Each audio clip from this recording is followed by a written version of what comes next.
Hello, World Economic News, Monday, and let's start in the United States of America. That chart underneath is debt-to-income ratio for households by income distribution, and it's carved up quite differently from normal. The poorest people are in black, 0 to 20. Then the middle class is 20 to 40, 40 to 60, 60 to 80, 80 to 90, and then the rich bastards in gold at the bottom, they're the top 10% of them. This is how much leveraged up they are, or have been, over the last 20 years.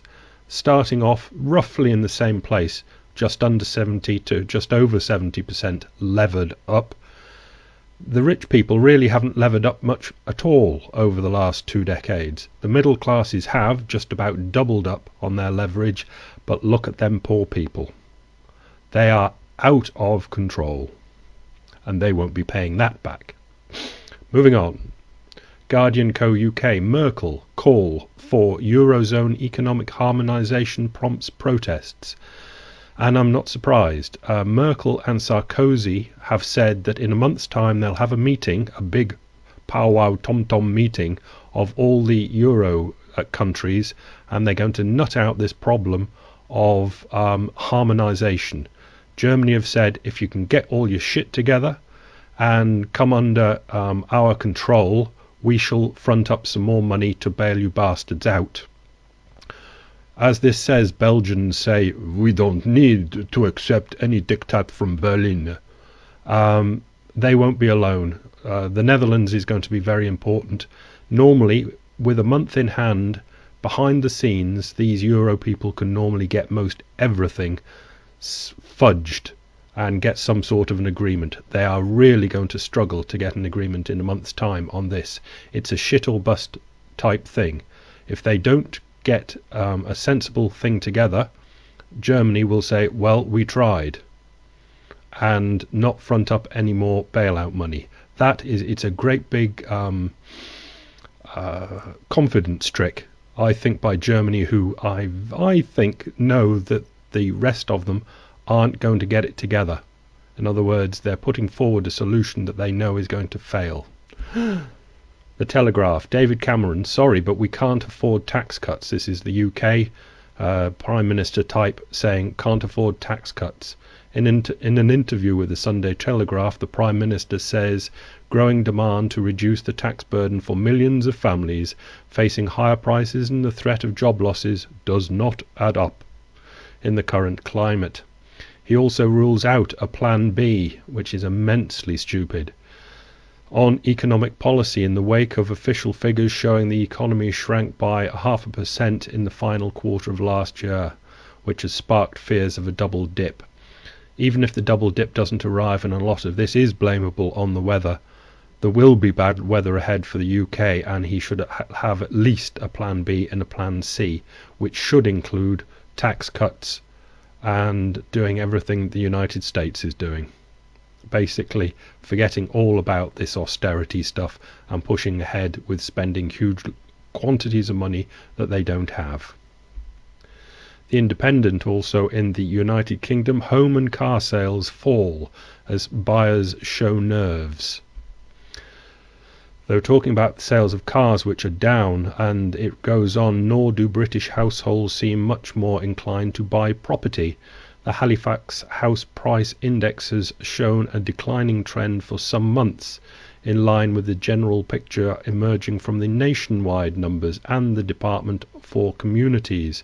Fears about the impact of public sector cuts and job losses heighten speculation about a rise in mortgage rates later in the year, and the shortage of easy mortgage credit appears to be behind the feeble market. This is what the economists never seem to be able to get, that economies are about people, and people have these strange things between their ears called minds, which are affected in weird and wonderful ways. Palestinians reject Israeli economic package. The Palestinian Authority rejected on Saturday a package of economic cooperation measures announced by Israel, the day before calling it totally unacceptable. Erekat said Saturday, if Netanyahu wants to establish mutual trust and peace, he must stop settlement building in the West Bank and East Jerusalem immediately, and recognize the terms of reference of the peace process, starting with recognition of a Palestinian state based on 1967 borders. Come on, children, grow up. The Hindu, online edition of India's national newspaper. Government has no magic wand to tame inflation, says Pranab. You cannot expect that there is a magic wand or like Aladdin's magic lamp that you can rub and your problem is solved, Mr. Mukherjee told reporters. Well done, Mukherjee. Economy Watch, China coal demand stokes global trade, environmental conflicts.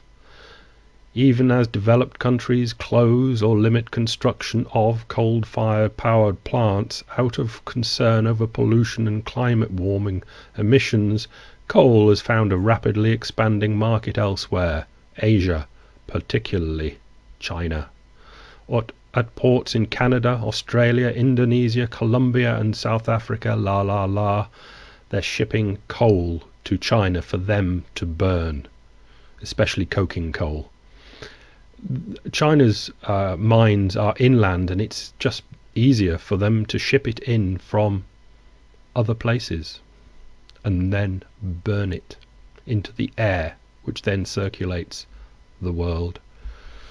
Reuters, Texas imposed statewide rolling blackouts for only the second time in over 2 decades on Wednesday after frigid weather shut down dozens of generators and warned that it may be forced to do the same on Thursday, which will be the 3rd time in 2 decades. CNN Money Fortune magazine. Why we care, the Thai baht is on fire. Thai baht is the currency. The baht is the currency of Thailand. Asian central banks have intervened in their currency markets to stem appreciation of their currencies against the US dollar, with mixed results. Many export largely to the US, and with stronger currencies, this puts them at a disadvantage with China, which also exports heavily to America. The baht, it's Thailand, the ringgit, Malaysia, and other currencies in developing Asia are pegged to the US dollar like the Chinese yuan effectively still is. So when the greenback weakens, the yuan stays relatively stable against the US dollar, while other currencies that float strengthen against the greenback. It's a dangerous world out there. The Olympian.